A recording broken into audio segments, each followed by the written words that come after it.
The Legend of Zelda. Potentially, if not the best storytelling game of all time. Why is this? Well, The Legend of Zelda has multiple form factors.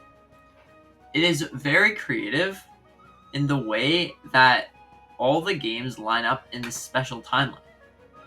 The Legend of Zelda also brings multiple links to the table. It's not all the same link. So that means that it could go on different adventures. Instead of having a link that's 2,000 years old, you can have a link that begins as either 10 to 20 years old or so. These links allows it to be more spread out across the universe, but it still follows the same timeline. At the start of the timeline, we of course got Skyward Sword. Skyward Sword is what created all the lands and everything with it. It's a big story. I love the story of these games. Then, it's the Minish Cap. If you wanted to, you could try to play the games in order. You would probably have to start. You would have to start with Skyward Sword, then the Minish Cap, and then Four Swords. But then, you kind of get to pick what you want to do after that. Of course, you'll have to play Ocarina of Time. But after that, it's all yours. You can either go to the era of Link loses to the bad guy. And then, yeah, that's an error. Okay, and then it's the era of the adult Link, and then era of the child Link. So, adult Link, you'll be doing Wind Waker, Phantom Hourglass, Spirit Tracks. Era of child Link, you'll be doing A Link to the Past, the Oracle games, A Link to Between Worlds, and the original Zeldas. And then the era of Link loses the battle, you're going to be doing Majora's Mask, Twilight Princess, and Four Swords Adventures. Yep. Anyways, this is what brings this timeline, the story, so good. In each Zelda game, you can see multiple references to the older Zelda games. So, I love this story. The story is amazing. These games bring so much more to the Zelda series. But there's one game in particular that didn't even make it to the timeline. This is one game that will reunite the timelines. After the timeline split in Ocarina of Time, they could have reunited the timeline with, of course, Hyrule Warriors. Not Hyrule Warriors 8th Calamity, the original Hyrule Warriors. This even shows into the game that it reunites timelines. The timeline splits into three things. Inside the games, you can see that all of the timelines are connected by one way. It's kind of like a spacey mess, if you know what I mean. But inside of this, you can tell that you don't mess with time because, oh boy, what happens in this game? But after that, all of the timelines get connected together. And then you could go to Hyrule Warriors Age of Calamity and then Breath of the Wild and Tears of the Kingdom. That's probably how the timeline would end. But they didn't do that. But it's still an amazing, fantastic timeline.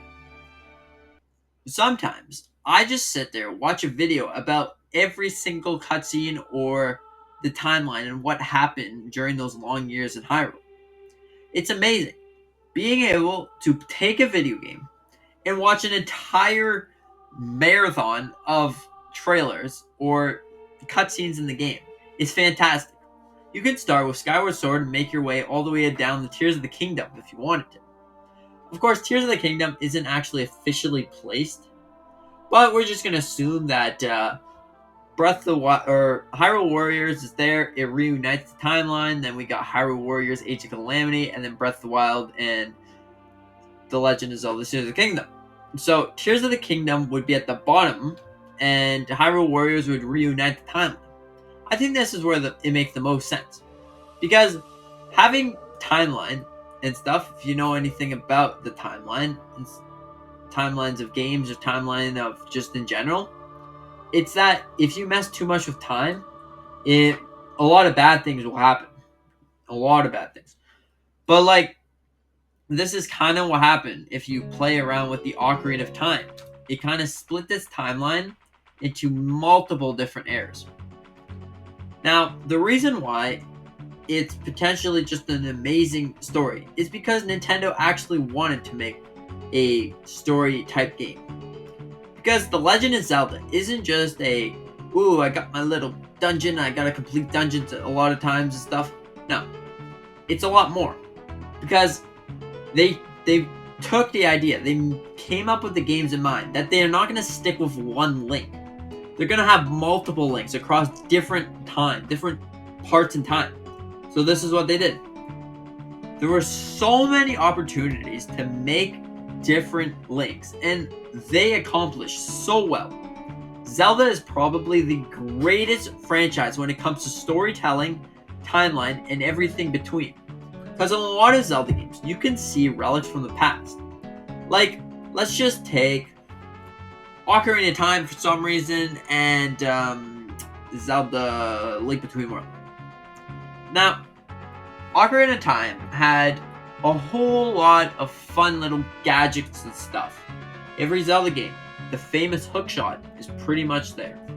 Besides Breath of the Wild, but we're gonna get to that. The hookshot and multiple relics from different Zelda games is what makes it so special.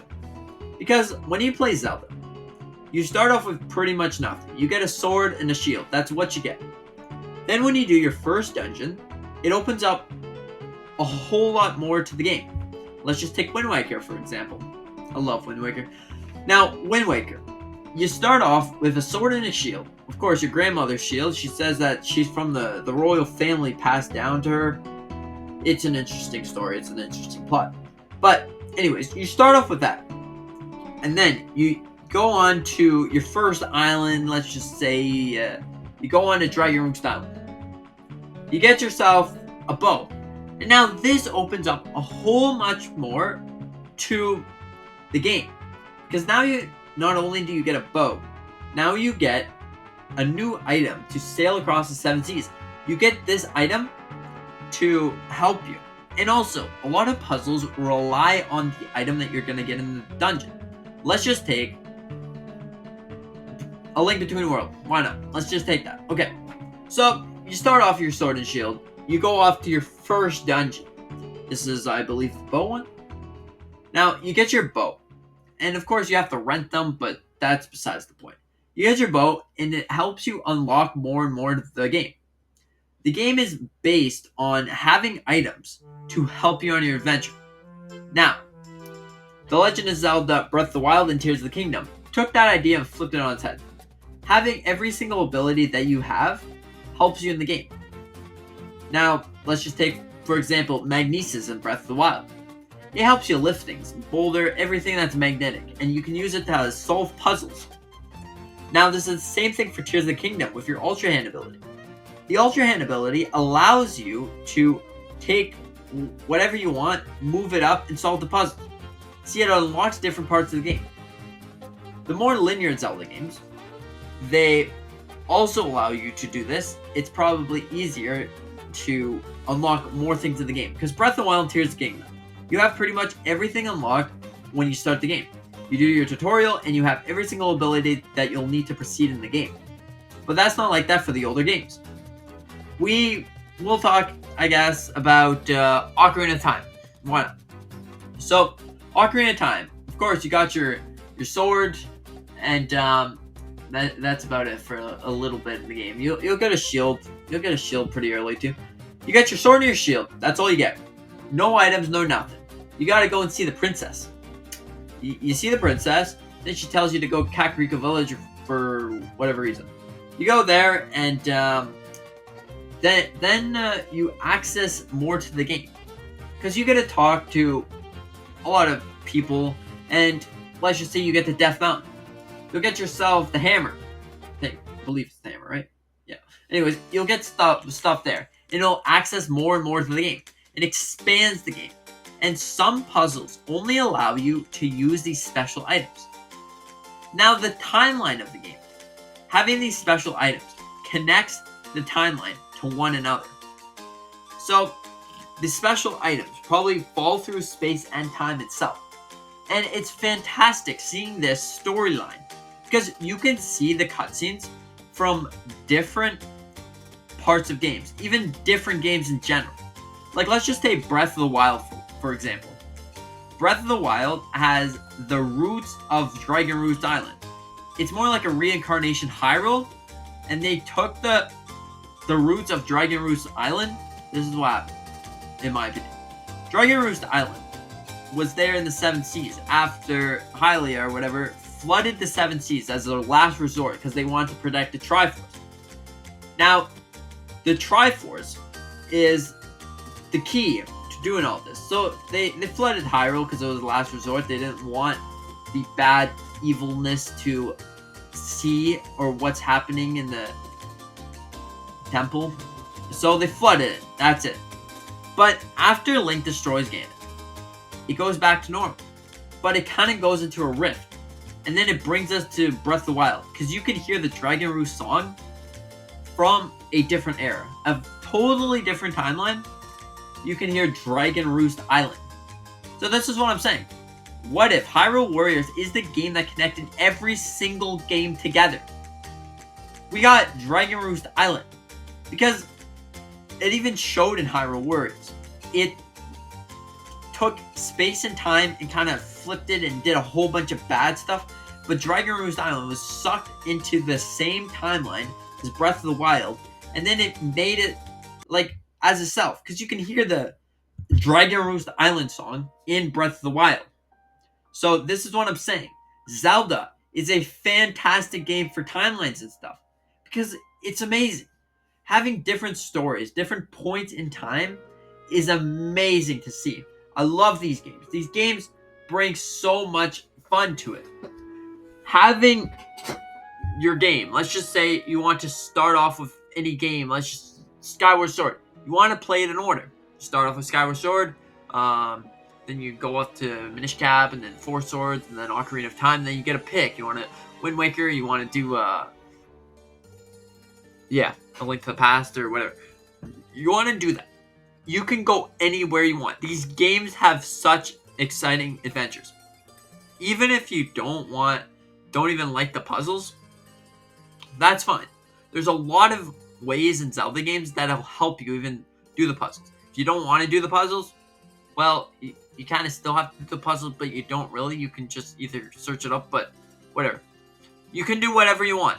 In my opinion, I love to just do the puzzles, but hey, it's your game. You do whatever you want. Zelda's amazing. Having the story there. The story is what keeps me going. Hyrule Warriors. The game was horrible. Did not like it. But what kept me into it was the story. I wanted to watch the story.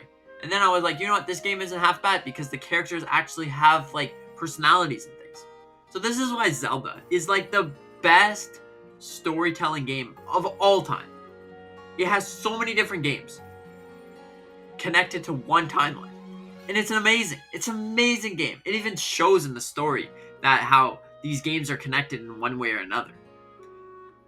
So, yeah, what do you think about this? Do you think that Zelda is the greatest storytelling game of all time?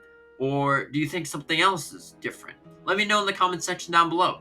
I really love to read all your comments. I really appreciate you watching this video.